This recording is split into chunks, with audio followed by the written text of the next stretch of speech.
Hello, I'm Nancy from Simply Living Farm in beautiful Leavenworth, Washington, and I'm going to be showing you a little planting technique.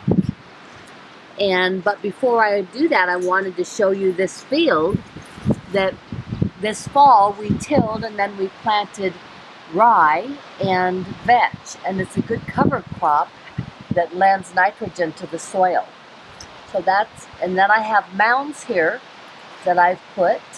And the mounds start off with composted horse manure that I got from a local in town, Katie, that rescues horses and donkeys, and then she composts the manure and gives it away. And then also some really good soil. And I also have a compost tea here that I've made. So it's compost that I soak in water. So the three things that I'm planting in this mound are very heavy eaters, so heavy feeders, but they have a very synergistic or complementary type of relationship. So one is the squash, and I'm planting pumpkins in some of those. Carnival squash, this particular one happens to be a delicata squash that I started from seed in the greenhouse. And then I'm planting some corn, some organic corn. Corn is one of the things that's frequently genetically modified. So this is non-GMO corn. If it's organic, it means that it has not been genetically modified. And then beans. And basically, so I have these mounds, and I'm going to put some of my water from the compost tea. And then when you plant something you started in a peat pot like that, you can just stick the pot right on in and tamp it down.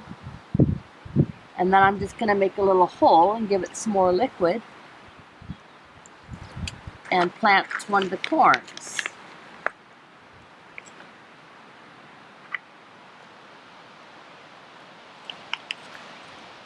And then I'll plant a bean here.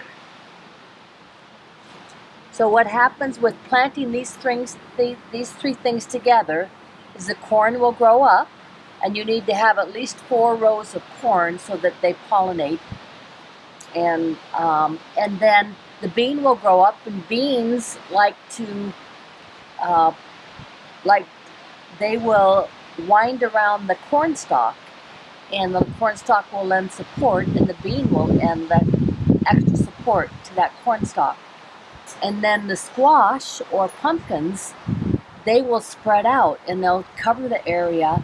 And some predators and critters like raccoons, they don't like the leaves because they get kind of sticky, the leaves and the stems. So this is a good combination to plant in these mounds. Thank you, and tune in later.